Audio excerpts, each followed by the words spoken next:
Hi friends, ನಾನು ನಿಮ್ಮ ರೂಪಾ ಅಶೋಕ್. ನನ್ನ ಚಾನಲ್ಗೆ ನೀವು ಹೊಸಬರಾಗಿದ್ದರೆ ಪ್ಲೀಸ್ ಸಬ್ಸ್ಕ್ರೈಬ್ ಮಾಡಿ, ಶೇರ್ ಮಾಡಿ, ಲೈಕ್ ಮಾಡಿ. ಬನ್ನಿ, ಇವತ್ತು ನಾನು ಮಟನ್ ಸಾಂಬಾರು ಮಾಡ್ತಾಯಿದ್ದೀನಿ. ಹೇಗೆ ಮಾಡೋದು ಅಂತ ನೋಡೋಣ. ನಾನು 1 kg ಮಟನ್ ತೊಗೊಂಡು ನೀಟಾಗಿ ವಾಶ್ ಮಾಡಿ ಇಟ್ಕೊಂಡಿದ್ದೀನಿ. ಒಂದು ಪಾತ್ರೆಗೆ ಸ್ವಲ್ಪ ಎಣ್ಣೆ ಹಾಕ್ಕೊಂಡು, ಸ್ವಲ್ಪ ಈರುಳ್ಳಿ ಮತ್ತು 2 ಹಸಿಮೆಣಸಿನಕಾಯಿ ಹಾಕ್ಕೊಂಡು ಫ್ರೈ ಮಾಡಿಕೊಂಡು ತೊಳೆದಿಟ್ಟಿರುವಂಥ ಮಟನ್ ಹಾಕ್ಕೊತಾ ಇದ್ದೀನಿ. 1 ಸ್ಪೂನ್ ಅರಿಶಿನ ಪುಡಿ, 1 ಸ್ಪೂನ್ ಉಪ್ಪು ಹಾಕ್ಕೊಂಡು ಇದನ್ನ ಬೇಯಕ್ಕೆ ಇಟ್ಕೊಳ್ಳೋಣ.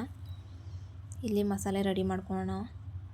ಒಂದು ಫ್ರೈ ಪ್ಯಾನ್ಗೆ ಸ್ವಲ್ಪ ಎಣ್ಣೆ ಹಾಕ್ಕೊಂಡು ಈರುಳ್ಳಿ, ಈ ಒಣಗಿದ ಮೆಣಸಿನ್ಕಾಯಿ, ಚಕ್ಕೆ, ಲವಂಗ, ಶುಂಠಿ, ಬೆಳ್ಳುಳ್ಳಿ, ಟೊಮೆಟೊ ಎಲ್ಲನೂ ಹಾಕ್ಕೊಂಡು ಫ್ರೈ ಮಾಡ್ಕೊಳ್ಳಿ. ಮೆಣಸು ಎಲ್ಲ ಹಾಕ್ಕೊಂಡು ಫ್ರೈ ಮಾಡ್ಕೊಳ್ಳಿ.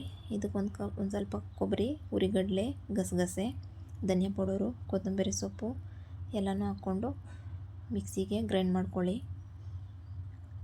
ಸ್ವಲ್ಪ ನೀರು ಹಾಕ್ಕೊಂಡು ಗ್ರೈಂಡ್ ಮಾಡ್ಕೊಳ್ಳಿ. ಇಲ್ಲಿ ನೋಡಿ, ಆಲ್ಮೋಸ್ಟ್ ಮಟನ್ ಬೆಂದಿದೆ. ಇದು ರುಬ್ಬಿಟ್ಕೊಂಡಿರೋ ಮಸಾಲೆ ಹಾಕ್ಕೊಂಡು ನೀರು ಹಾಕ್ಕೊಂಡು ಸ್ವಲ್ಪ ನೋಡ್ಕೊಂಡು ನೀರು ಹಾಕ್ಕೊಳ್ಳಿ. ನಿಮ್ಗೆ ಎಷ್ಟು ಬೇಕೋ ಅಷ್ಟು ನೋಡ್ಕೊಂಡು ನೀರು ಹಾಕ್ಕೊಳ್ಳಿ. ನೀರು ಹಾಕ್ಕೊಂಡು ನೀಟಾಗಿ ಮಿಕ್ಸ್ ಕೊಡಿ. ಸ್ವಲ್ಪ ಉಪ್ಪು ಹಾಕ್ಕೊಂಡು ನೋಡ್ಕೊಂಡು ಹಾಕ್ಕೊಳ್ಳಿ. ಆವಾಗ ನಾನು ಉಪ್ಪು ಹಾಕ್ತಿದ್ದೀನಿ. ನೋಡಿ, ತುಂಬಾ ಚೆನ್ನಾಗಿ ಬಂದಿದೆ. ಪ್ಲೀಸ್ ಸಬ್ಸ್ಕ್ರೈಬ್ ಮಾಡಿ, ಶೇರ್ ಮಾಡಿ. Thank you for watching.